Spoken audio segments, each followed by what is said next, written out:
Hello YouTube, apologize for the lighting, my bulb burnt out today. Haven't put one in yet. Today's topic. I haven't looked at my videos yet, or my comments, I apologize. I will look at them after I put this one on. But there's some topics that are floating around that I'm wondering, would people care to hear it? I don't want to touch on the bathroom again. I don't want to... Politics. This is what gets me. I was listening to talk radio, and they had this analyst on there, and they were talking about how Hillary Clinton needs to pick a VP running mate that appeals to both Obama and Bernie Sanders. Because if she chooses somebody that the Bernie Sanders supporters doesn't like, then she risks alienating that whole group from voting in November. And if she doesn't pick a candidate that the White House likes, she runs the risk of not having the energy and charisma that Obama can put into her campaign. She's being criticized right now for not having a press conference in over a year. It seems like the more she talks, the less her popularity goes down. But when she doesn't say anything and she lets other people talk for her, her ratings go up. That tells a lot about her. Either she's boring, can't send the message through, or she's that bad of a candidate. Okay. Now, as far as the energy of Obama, especially with the black community, to me it doesn't make sense why that demographic supports this president so much. From the day he took office till now, the number of blacks on unemployment is really high, a lot higher than it was. The number of poor black people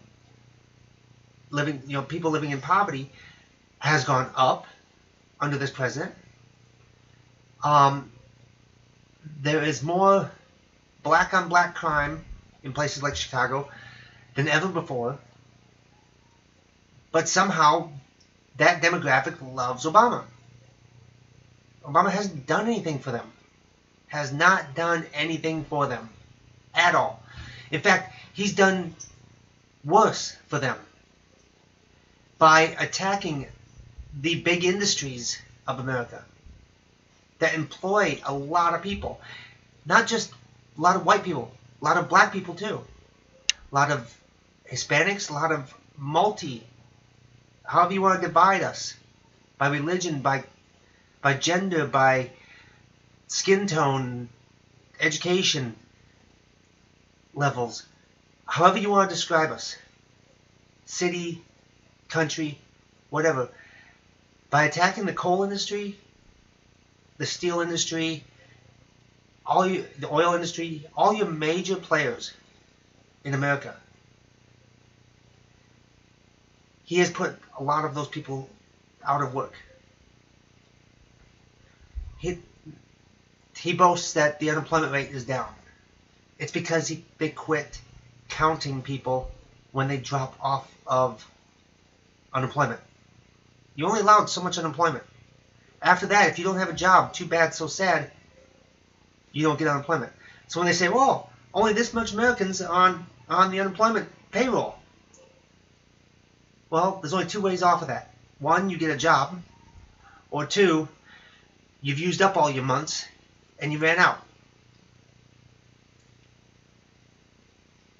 The real unemployment number is got to be really high.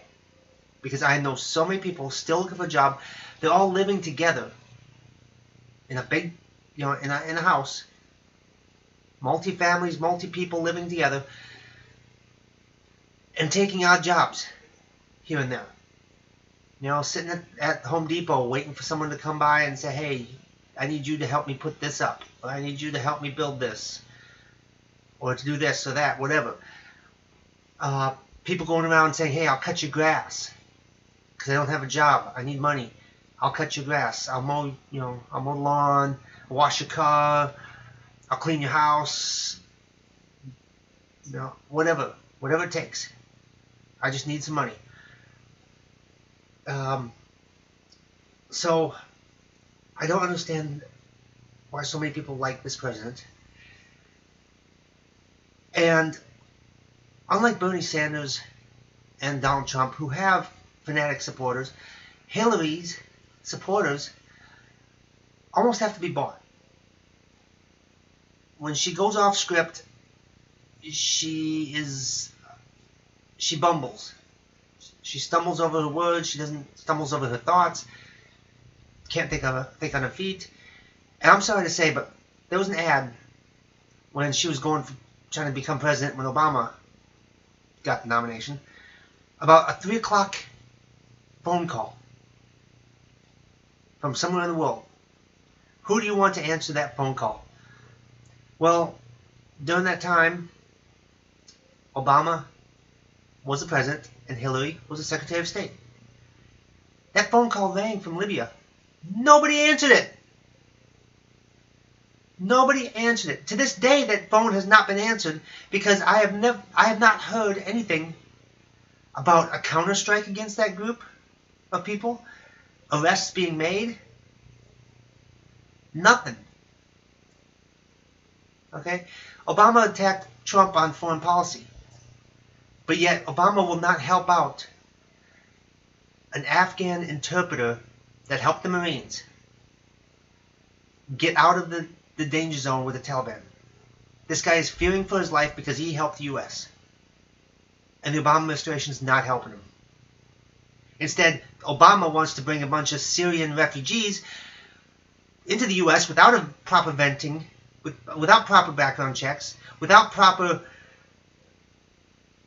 monitoring to see if these are legit refugees or are they secretly ISIS troops sneaking in. I mean, his people failed to catch the San Bernardino shooter. And she was looked at 5 times under this president's watch. Failed. But yet, he's trying to reassure us that he can properly vet 10,000, 20,000, 30,000, 100,000, however many he wants to put over here.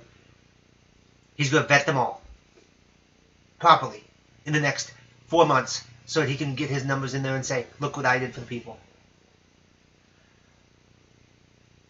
I don't understand it. Now, Trump has his faults too. He points out the obvious problems with no solutions. He's starting to come up with some solutions, but they're kind of off the wall, maybe little extreme solutions to things. But with a little fine-tuning and advisors, he'll come up with the right answer. At least he's seeing the problem. The current problem right now is Islamic extremists. So why not limit the amount of those people, people of Islam faith, from coming over here until we can properly figure out, are they extremists or not? Okay, I would do the same thing with the Irish back when the IRA was going really strong, attacking British soldiers in Northern Ireland. And the Irish people coming over here, yeah, I would say, let's vet these people, make sure that they're not tied to the terrorist section of Ireland. Same thing with the Palestinians. Same thing with anybody I don't care where you're from, to get in this country. That's why there's a big, long waiting list. We got to make sure that you're not part of a terror organization, a hostile ideology tied to a drug lord. You're coming over here so you can open up the channels for him to get his illegal stuff up here. Whatever it is, we need to make sure that you coming into this country does not wish us harm. Will abide by our laws and become one of our society. Alright? That was the other thing I wanted to touch on real quick. An 18-year-old in California of African descent.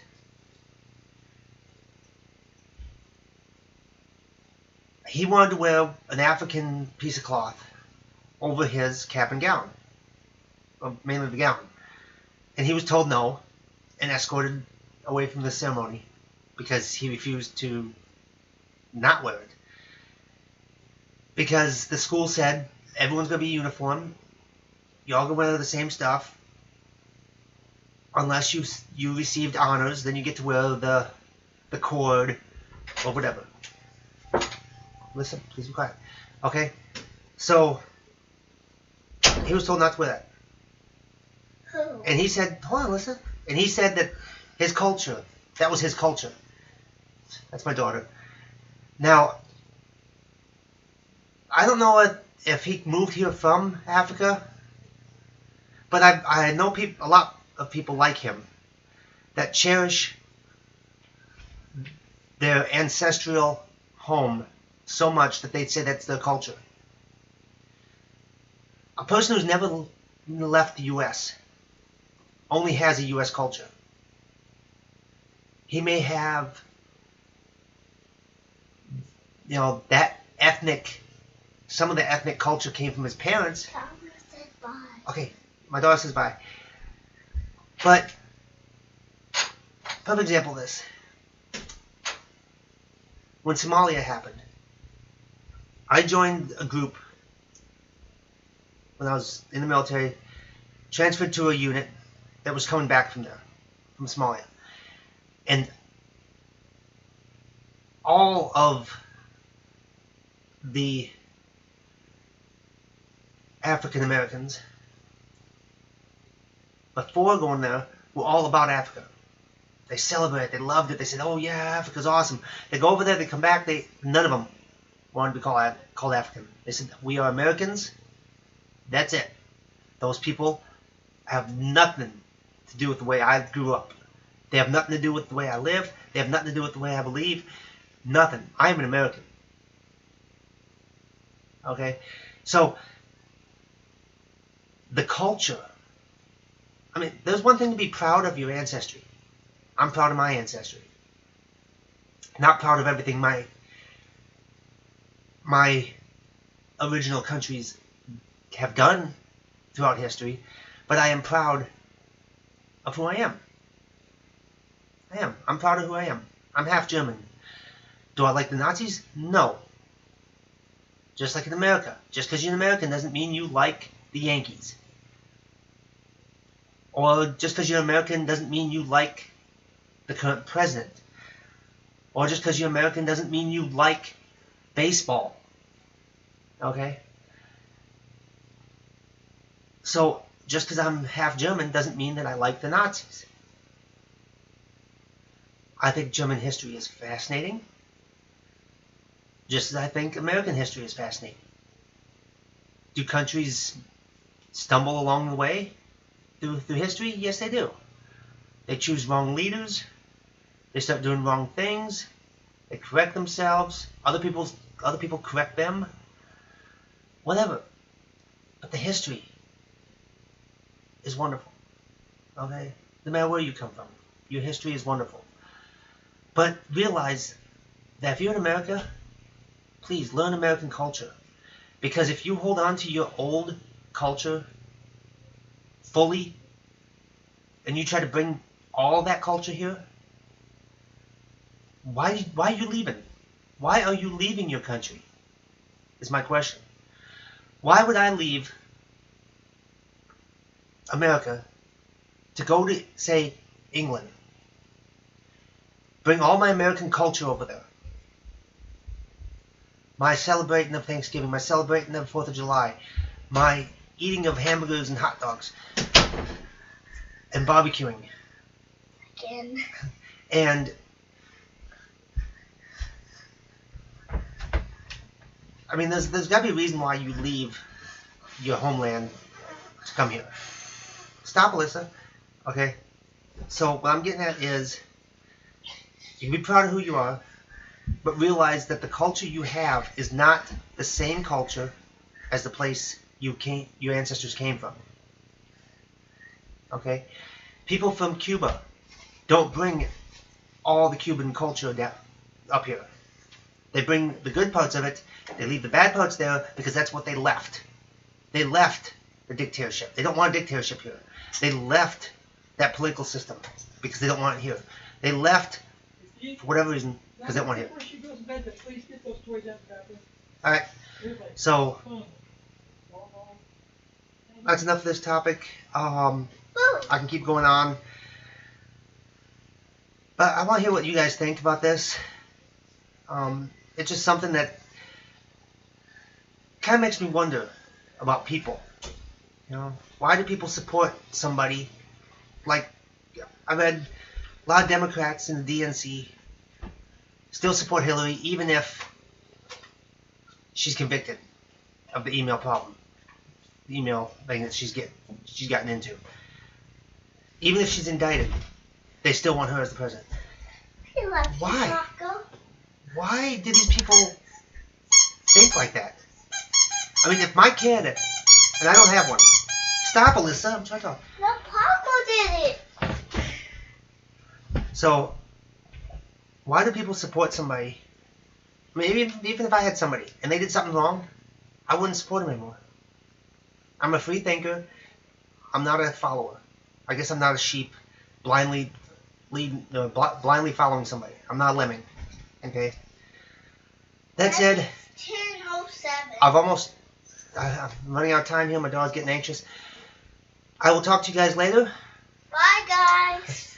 Remember to subscribe, like, and if you've checked out my channel, make sure you check out my stepdaughter's channel. Her link is at my wife's channel. Yeah. So if I knew how to do links, I'd hook them up, put them on there. I guess I'll have to get my wife to do that. And I will see you guys later.